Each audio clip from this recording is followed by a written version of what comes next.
토요 예배에 오신 여러분들 환영하고 축복합니다. 참 잘 오셨습니다. 오늘도 또 기록을 세웠잖아요, 그죠? 역대 두 번째로 코로나 확진자가 많이 나왔습니다. 그럼에도 불구하고 예배를 사모하며 또 은혜 자리에 나오신 여러분들 참 귀하고 복됩니다. 그리고 또 이 자리에 함께하지 못하셨지만 우리 또 인터넷을 통하여서 함께 예배 드리시는 모든 성도님들 참 귀하고 복되십니다. 어디에서 무엇을 하든지 간에 이렇게 예배 시간을 기억하고 하나님께 나오는 여러분들의 삶 가운데에 하나님의 크신 은혜가 임하기를 간절히 바랍니다. 요즘 아침 저녁으로 선선한 바람이 붑니다. 그죠? 얼마 전까지만 해도 몹시 더웠습니다. 특히 7월 달에 굉장히 더웠는데요. 그래서 1994년 이후로 가장 무더운 여름이었다라고 그러더라고요. 그만큼 찌는 듯한 더위가 기승을 부렸는데요. 어느덧 시간이 흐름에 따라 그 더위가 물러갔습니다. 그래서 월요일이었죠. 처서를 우리는 보냈습니다. 처서는 이제 더위가 한풀 꺾이고 아침 저녁으로 제법 선선한 바람이 부는 그 절기잖아요. 그래서 이제 가을이 오는구나 라는 것을 우리가 알게 되죠. 우리는 지금 여름의 끝에 서 있습니다. 이제 여름은 온데간데 없이 사라지고 가을이 올 것입니다. 이렇게 가을을 우리에게 허락하신 하나님을 찬양합니다.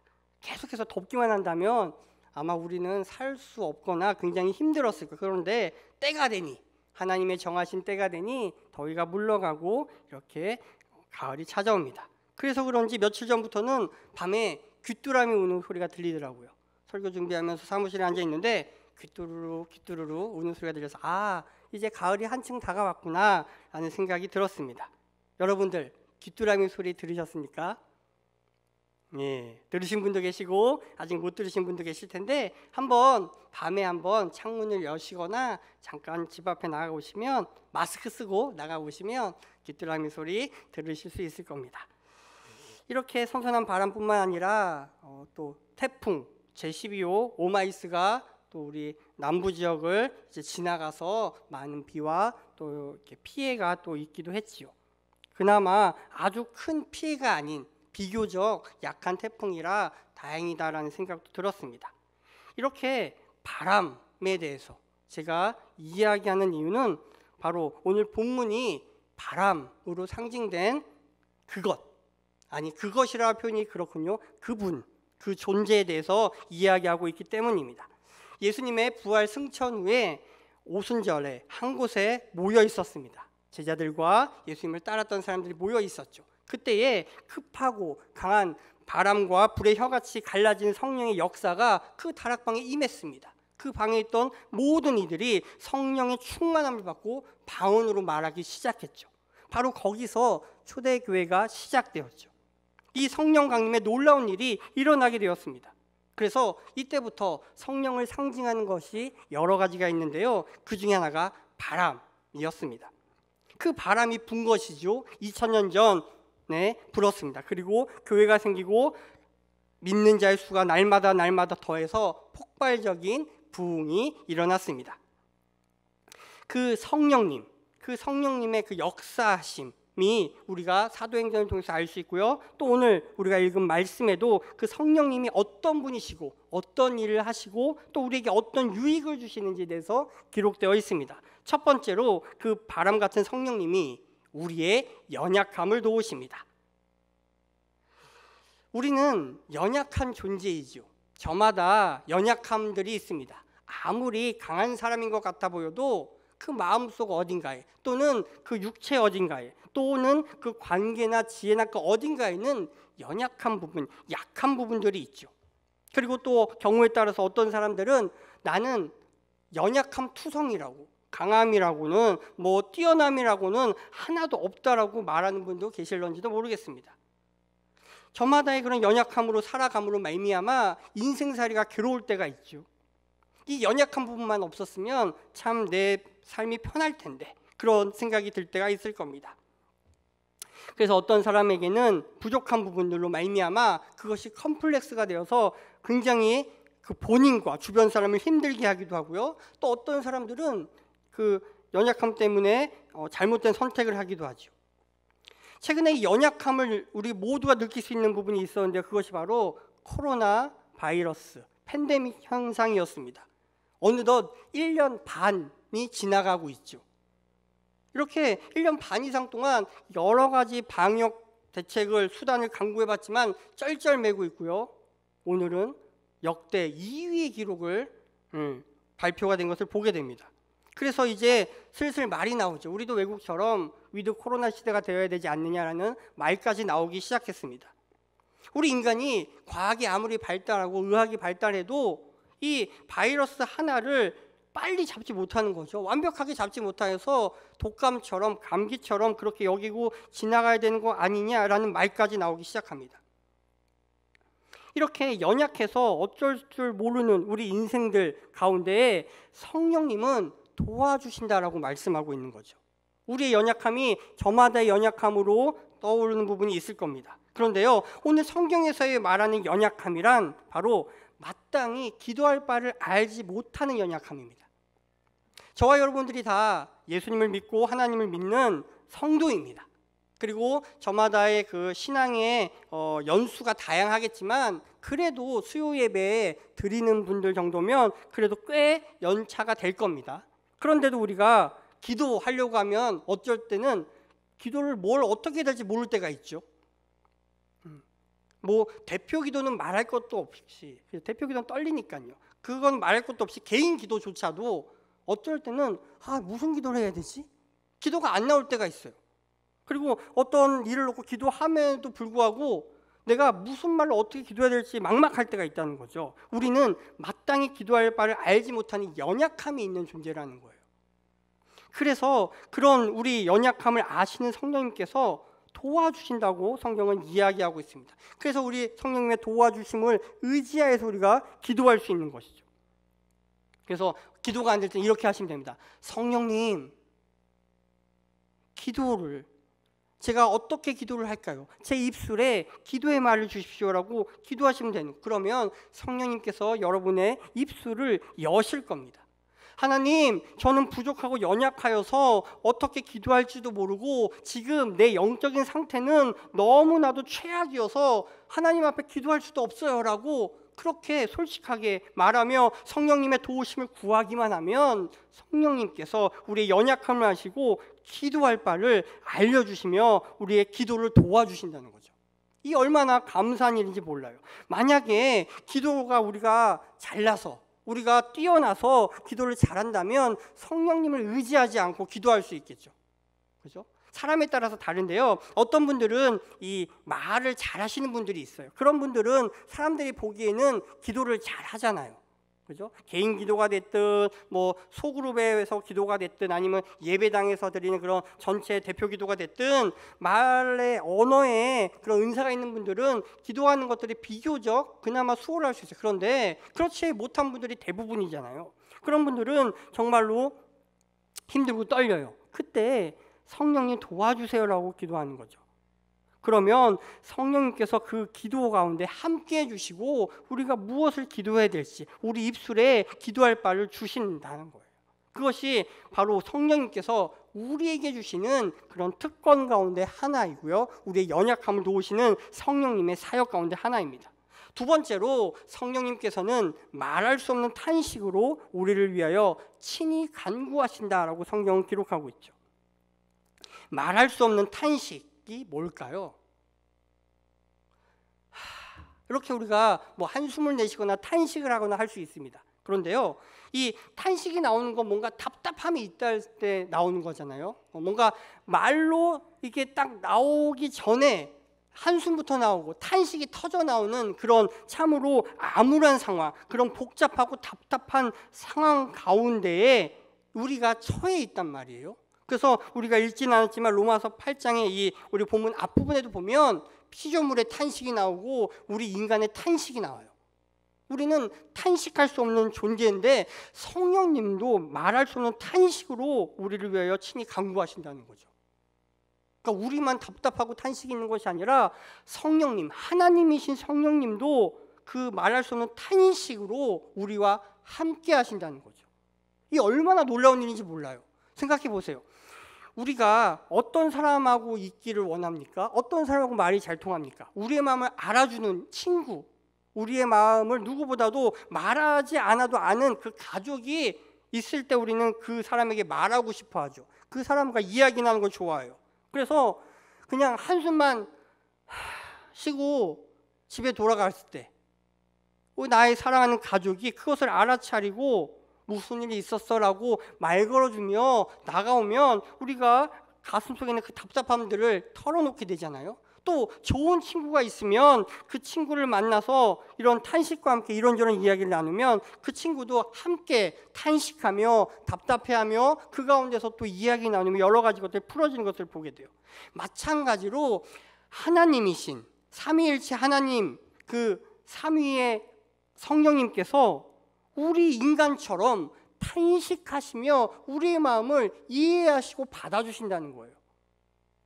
우리는 인간들은 우리가 경험하지 못한 것들은 남이 무엇을 얘기해도 잘 받아들이지 못할 때가 참 많아요. 머리로는 알지만 마음 전체로 받아들이기는 어려울 때가 있단 말이죠. 그런데 성령 하나님은 우리 마음속에 계시는 그분께서는 그 탄식을 하나님이시면서도 그 답답함을 그대로 받으시며 그 말할 수 없는 탄식으로 함께 기도해 주신다는 거죠. 그래서 우리가 차마 기도하지 못하고 기도할 바를 알지 못한 그 순간에도 그 성령님께서 말할 수 없는 탄식으로 기도하신다는 거예요. 또 말할 수 없는 탄식이란 아직 표현되지 않는 탄식이죠. 어린 자녀를 키울 때에 자녀가 밟아 나가야 하는 단계가 있죠. 그 단계 가운데서 이제 혼자 감당해야 될 부분이 있어요. 그때 부모는 그 아이를 아이 스스로 할 수 있도록 내버려 둬야 되죠. 그런데 내버려 둔다고 해서 진짜 완전히 나몰라라 하는 것이 아니죠. 그때 그 아이를 약간 거리가 띄어진 거리에서 바라봅니다. 그래서 그 아이가 그것을 혼자 잘 할 수 있도록 그렇게 마음속으로 격려하면서 바라보죠. 그런데 그 아이가 그것을 처음 할 때는 서투르고 할 줄도 모르고 힘도 없고 그래서 자꾸 넘어지거나 실수할 수 있습니다. 그때 그 부모의 마음이 어떻습니까? 안타깝죠. 내가 도와주면 참 쉬운데 그냥 내가 바로 해주면 너무나 간단한 일인데 이 아이 혼자 하려니까 못하고 있는 거예요. 그런데 어떻게 해요? 그걸 지켜만 봐야 돼요. 그래야 그 어린아이가 그 발달 단계에 따라서 성장할 수 있거든요. 그때에 엄마가 아빠가 그 아이를 위한답시고 또는 자신의 답답하다고 해서 그 모든 것들을 해버리면 그 아이는 그 정상적인 발달 단계를 경험하지 못해서 나중에 약간의 어려움을 경험할 수 있거든요. 그때 그 부모가 멀리서 또는 아이가 보지 못하는 그곳에서 바라보면서 하면서 얼마나 안타까움. 이것이 바로 아직 표현되지 않은 탄식인 거죠. 그 아이가 너는 왜 이것도 못해? 라고 말하는 것이 아니라 아이고 저거 좀 잘했으면 좋겠는데 아이고 너무 안쓰럽구나 하는 그 마음이 성령 하나님께서 가지고 계신 마음이라는 거죠. 그 말할 수 없는 탄식으로 우리를 위하여 마치 부모가 응원하고 격려하며 기도하는 것처럼 성령 하나님께서 저와 여러분을 위하여서 그렇게 친히 간구하신다는 거예요. 이것이 얼마나 감사한 일인지 몰라요. 우리는 우리의 힘으로 하기 때문에 너무나 어렵고 힘들다고 이해하기. 그런데 그것보다 더 어렵고 안타까운 마음으로 바라보시고 지켜보실 뿐만 아니라 우리를 위해서 기도하시는 분이 있다는 거죠. 그리고 이 또한 말할 수 없는 탄식이란 우리 인간이 알지 못하는 천상의 언어를 의미하기도 해요. 우리 인간은 우리가 이렇게 말하는 거, 한국 사람은 한국말을 알아듣고, 그죠? 미국 사람은 영국 사람은 영어를 알아듣고 이러잖아요. 그것처럼 우리는 인간의 말만 알아듣고 그 인간의 말로 기도를 해요. 그런데 이 성령님께서는 우리가 알지 못하는 그 언어, 천상의 언어로 기도하신다는 거죠. 쉽게 이야기하면 방언이라고도 할 수도 우리 인간적인 입장에서는 방언이라고 이야기할 수도 있는 부분이고요. 그런데 성령 하나님께서는 그것을 초월한 어떤 그 무엇, 그것이 바로 말할 수 없는 탄식인데 그것으로 우리를 기도하신다는 거죠. 그러니까 쉽게 이야기하면 하나님의 언어라고도 할 수 있을 거예요. 우리 인간은 알지 못하지만 그것으로 계속해서 기도하시며 우리를 위하신다는 거죠. 그것이 우리의 기도의 삶을 든든히 하며 우리의 신앙의 삶을 붙들어 준다는 거예요. 오늘 성경은 그것을 이야기하고 있죠. 또 성령님이 무엇을 하시냐면 하나님의 뜻대로 성도를 위하여 간구하신다라고 오늘 성경은 기록합니다. 오늘 성경 보면 마음을 살피시는 이가 나오죠. 그죠? 마음을 살피시는 이는 바로 하나님이세요. 이 마음을 살피시는 이가 성령의 생각을 아신다. 결국 무슨 이야기냐면 하나님 아버지가 성령님의 생각을 아신다는 거죠. 왜 그렇습니까? 하나님은 모든 것을 아시는 분이시며 또 삼위일체 하나님이시거든요. 성부 하나님, 성자 예수님, 성령 하나님, 이 세 분이 한 분이시면서 세 개의 위격을 가지고 계시는 참으로 신비로우신 분이시기 때문에 이 하나님 아버지는 성령님의 생각을 알고 계세요. 하나이시기 때문이죠.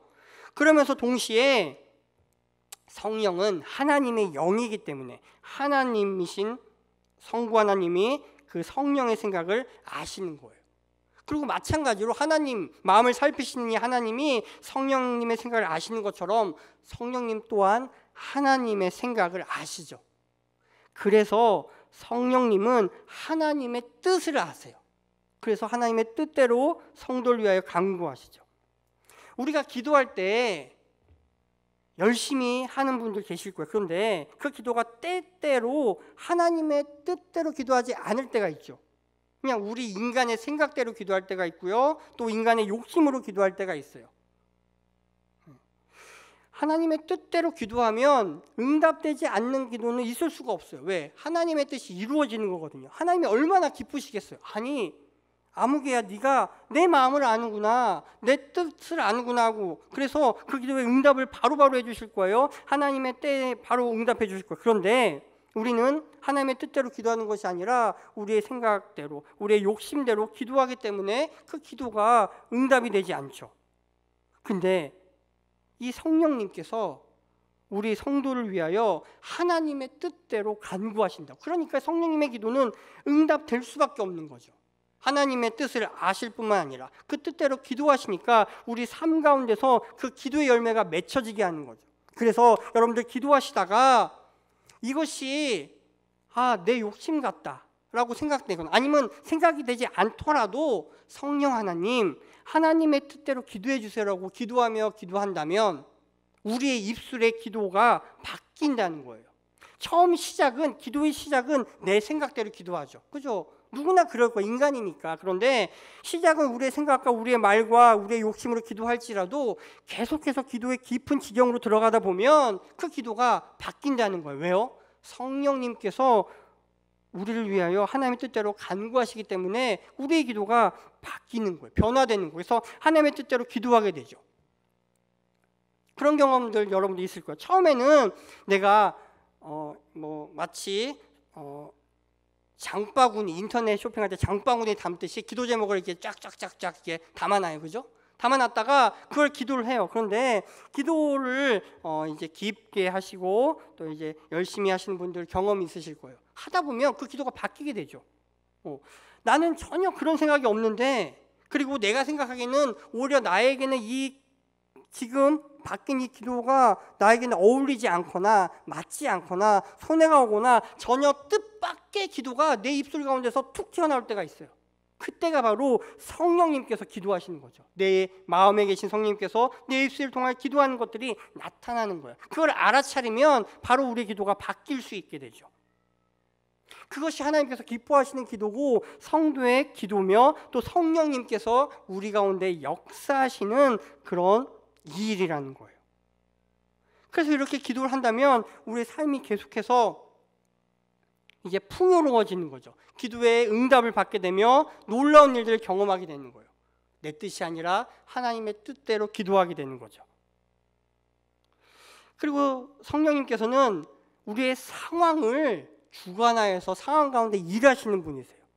그래서 오늘 성경은 모든 것이 합력하여 선을 이룬다라고 기록하고 있죠. 이 모든 것이 합력하여 선을 이룬다는 이 성경 구절은 참 많은 성도들이 좋아하는 구절 가운데 하나예요. 그렇죠? 우리 인생 가운데 여러 가지 일들이 펼쳐지는데 그것들이 다 이제 합력하여서 좋은 것으로 이루어진다라는 것이 얼마나 우리에게 힘이 되는지 몰라요. 그런데요, 이 모든 것이 합력하여 선을 이룬다는 것에 주어가 누구죠? 누가 선을 이룹니까? 우리 한글 성경 개정 이 번역본에는 주어가 약간 보이지 않는데요. 사실 하나님이라고 성경에 이렇게 나와 있어요. 그러니까 하나님이 모든 것을 합력하여서 선을 이루시는 분이라는 거죠.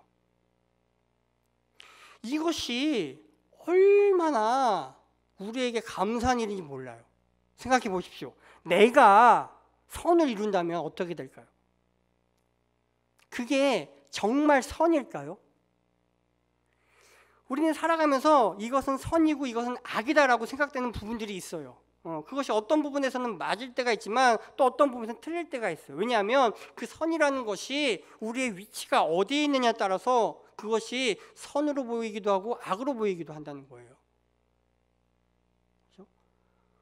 어떤 국가끼리의 스포츠 경기가 있다고 보세요. 그러면 그 대표팀들이 나와서 열심히 해요. 그래서 우리 대한민국 선수들은 우리 대한민국 팀이 이기는 것이 선이죠. 그것이 좋은 거예요. 그래서 막 응원을 해요. 그래서 우리가 이겼어요. 금메달을 땄어요. 그러면 와, 모든 국민들과 함께 좋아하죠. 그것이 좋은 일이고 선한 일이에요. 그런데 반대편에서 우리가 싸웠던 상대 나라의 그 국가대표팀의 입장에서는 그건 결코 선이 아니에요.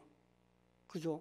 그러니까 입장이 다른 거고 그 목표를 바라보는 것들이 다르기 때문에 그것이 어떤 사람에게는 선이 되고 어떤 선이 아니게 되는 거예요. 그러니까 인간이라는 건 그렇게 한계가 있고 물리적으로 여러 가지 제한이 있기 때문에 온전한 선을 알 수도 없고 그것을 행할 능력도 없다라는 거죠. 그런데 그래서 그 선을 이루시는 분이 하나님이라는 것은 선하신 하나님, 선 자체신 하나님이 그 선을 이루시는 것, 그것이 정말 우리에게 은혜가 되는 거죠. 그래서 우리가 짧은 생각으로는 이것이 내 삶 가운데 가장 좋다라고 여겼던 것들이 시간이 지나고 보면 어때요? 아, 그 길로 가지 않은 것이 천만 다행이구나. 하나님이 나를 지키시고 보호하셨구나라고 고백하는 경우가 있잖아요. 그것이 바로 하나님이 모든 것을 합력하여 선을 이루신다는 그런 고백이라는 거죠. 그래서 이 선이란 바로 하나님의 목적지예요. 하나님의 계획이고 하나님의 비전이라는 거죠. 그래서 우리 인간은 알 수도 없고 행할 능력도 없어요. 그래서 성령님께서 우리 안에 계시면서 기도하시면서 그 모든 것들이 하나님의 뜻대로 합력의 선을 이루게 하시는데 일하시고 사역하신다는 거죠. 그것이 바로 모든 것이 합력하여 선을 이룬다는 이야기고요. 오늘 본문 가운데서는 우리 인간이 구원의 여정 가운데 있을 때에 여러 가지 일들을 경험하게 돼요. 내 생각과 달리 모든 많은 상황들을 경험하게 되는데 그 모든 것들 가운데서 내 능력과 내 지혜와 내 생각대로라면 우리는 그 구원의 여정을 완수할 수 없게 돼요. 우리는 그런 지혜도 능력도 없거든요. 왜? 우리는 연약하니까요. 오직 하나님만이 선하시고 선을 이룰 수 있는 분이시거든요. 그래서 우리가 이 모든 것들을 하나님께 맡기고 나아가면서 이 연약함 가운데서 일하시는 그 하나님을 신뢰하며 나가는 거죠. 그래서 성령님이 우리의 연약함을 도우시고 우리를 위하여 하나님의 뜻대로 강구하고 계시는데요. 이것이 얼마나 감사한 일인지 몰라요. 그런데 우리가 살아가면서 그런데 왜 우리의 삶에는 그죠? 고난이 있고 어려움이 있고 여전히 약한 가운데 힘겨워할까요? 이런 고민이 되는 거죠. 생각이 드는 거죠. 모든 것들이 합력하여 선을 이루는 것을 성경은 이야기하고 그런데 왜 지금 우리는 이렇게 어렵고 힘든 삶을 살아가고 있느냐라는 그런 의문이 들 때가 있다는 거예요. 요셉도 그랬어요. 야곱의 아들 요셉도 아버지의 사랑은 받았지만 형들의 미움을 받아서 애굽으로 팔려가게 되죠. 그곳에서 노예로 팔려가서 험한 경험을 하다가 그래도 성실함으로 하나님이 함께 하심을 말미암아 인정받고 조금 나아지나 싶다가 또 누명을 쓰고 감옥에 가고 또 그곳에서 열심히 해서 인정받고 조금 뭔가 높은 위치에 이제 갈 만한 사람과 이제 연을 맺어서 잘 될 것 같다가도 함흥차사 계속해서 감옥 가운데 있고 그런 여러 가지 어려움 가운데서 결국에는 총리가 되고 또 그것으로 말미암아 그 자기 가족들을 살리고 애굽뿐만 아니라 그 주변의 많은 사람들을 그 7년 대흉년 가운데서 살리는 데 쓰임 받게 된단 말이죠. 그러니까 우리 요셉의 입장에서는 참으로 답답하고 정말로 막막한 그 인생이 계속해서 펼쳐지는 것 같아요. 조금 잘 됐다가 또 엎어지고, 좀 뭔가 성공하는 것 같다가도 또 넘어지고, 그런 어려움과 힘든 상황 가운데서도 그 모든 것들이 하나님의 뜻 안에서 합력하여서 선을 이루는 것들을 우리가 성경 통해서 보게 된단 말이죠. 이것들이 남의 이야기할 때는 우리가 그렇구나 알 수 있는데, 이게 내 이야기 되면 참 답답하죠, 그죠? 요셉도 마찬가지였을 거예요. 종으로 팔려가서 총리가 되기까지 그 오랜 시간이 있었다는 거죠. 1, 2년이 아니었어요. 그 오랜 시간을 보내는 것이 관건이에요. 우리의 삶도 마찬가지 아니에요? 아무런 일도 일어나지 않는 것처럼 보여요.